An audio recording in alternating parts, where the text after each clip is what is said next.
Wikipedia, just in case you haven't heard of it. It's a multilingual, free online encyclopedia, written and maintained by a community of volunteers through open collaboration and a wiki-based editing system that's, per The Economist, Wikipedia, the largest and most read reference work in history.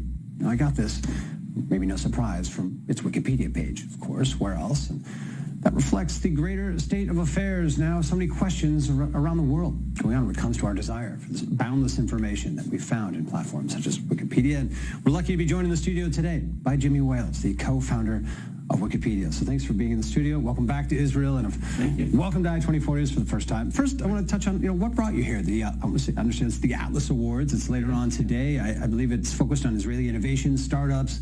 And one thing I saw quoted in there, the quote-unquote best Israeli startup with having the most impact, I think were the words. What's it about? What's this award? No, it's really exciting. I mean, obviously, Israel is called the startup nation, and so selecting the best startup in Israel, obviously a huge challenge. Yes. But the people at Iron Center Israel have put together a great jury. I'm not on the jury. Okay. I actually don't know who's going to win tonight. Right. So I'll be handing out the award and a whole ceremony at the Israeli Stock Exchange. So yeah, it's good to be here for it. It's a very positive, upbeat event, and I like celebrating entrepreneurship and innovation, so it's good to be here.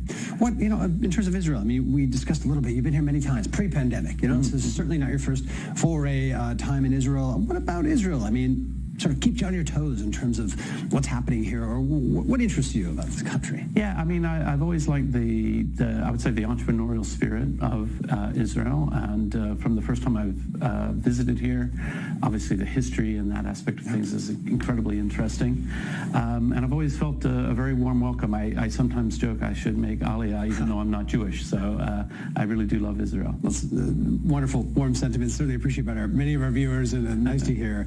I want to get to the sort of the era we're in. I mean, inescapable era, and I hate to use the term, but fake news, misinformation. It is a hard time, and I want to bring up Twitter specifically here. I mean, in the last couple of weeks, we have seen what appears to be a massive downslide on Twitter. I mean, for example, I don't know if you know, President Jimmy Carter was dead for some 5 minutes on Wikipedia, I believe, before things were fixed. I mean, there was just so much misinformation going on out there.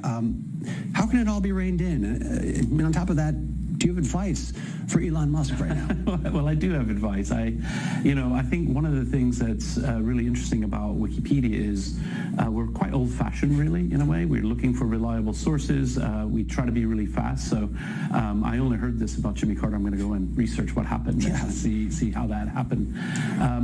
But the thing that Elon's diagnosis of what's wrong with Twitter, I think, is completely wrong. Twitter has a real problem with trolling and abuse. It doesn't have a problem with not enough freedom of expression. It has a problem with really what I would recommend is more community control. We think that the top-down feudal model is what I call it, of the company hires moderators and all the users are just low. I think there need to be more tools in the hands of the users to actually control their environment and make those decisions in a much more broad, democratic, open way. That's not easy, obviously. He's got quite a challenge ahead of him, and I think particularly a financial challenge is emerging. They've got huge financial problems, so who knows what the future is for Twitter. Yes, good point. We have no idea. It's certainly shocking to see what's happened here.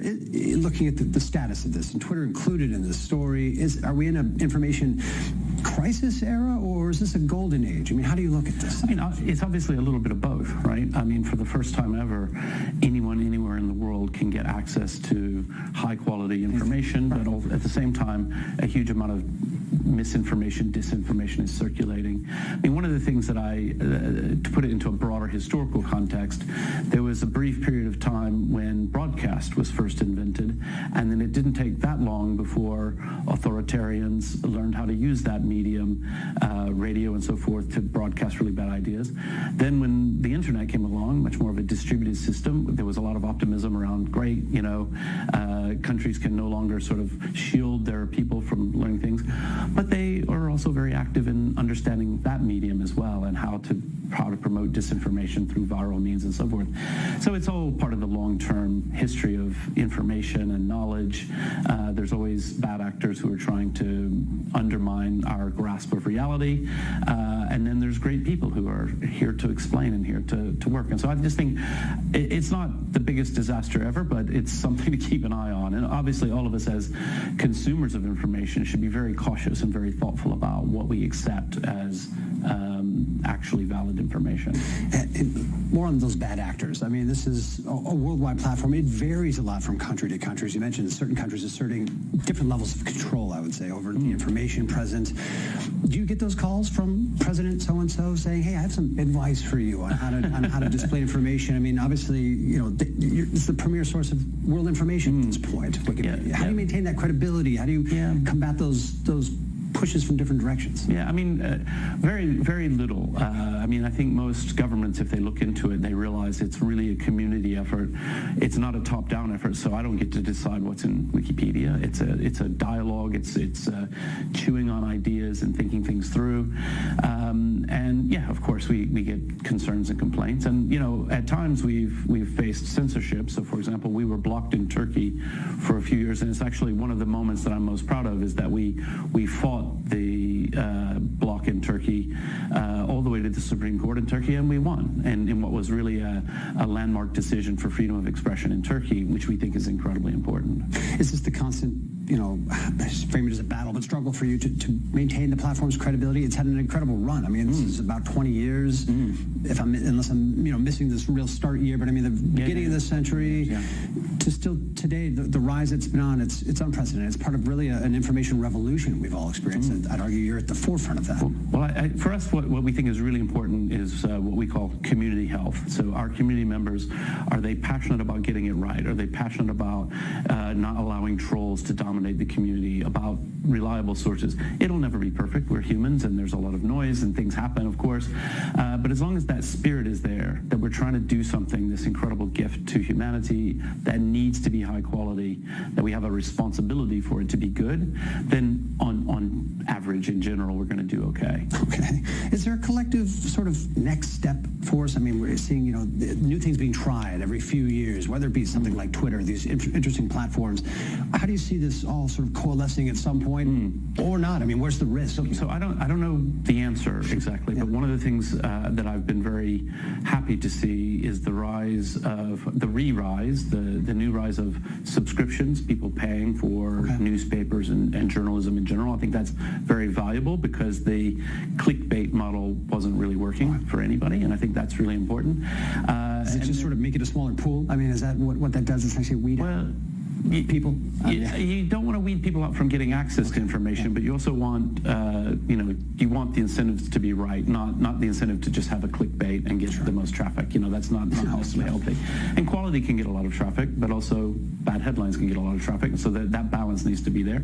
And then, you know, I'm interested. I don't think it's working so far for Twitter, but I think for them to try to find different revenue models that align their incentives with the best people in the community could be quite interesting. And I don't know exactly what that will mean for them or if they'll hit that formula, but certainly a formula that just says we need people to be addicted and looking at Twitter as often as possible, maybe not the best for creating this sort of open democratic space for thoughtful dialogue.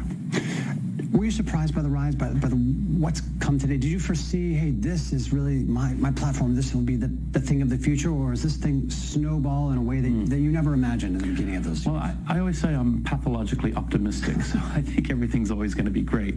But even so, it's been much more influential and important than I ever dreamed in the early days.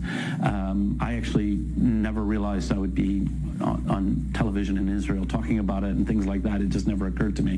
So it has been a wonderful success, and it's really down to the fact that there are loads and loads of people, thoughtful, kind people, who believe in the idea of quality information and knowledge, and that's who it's down to, is that community. And who are on it. I mean, minute to minute. You want to find out what's happening, current events, you can go to Wikipedia. It's amazing how fast this stuff is updated. Yeah.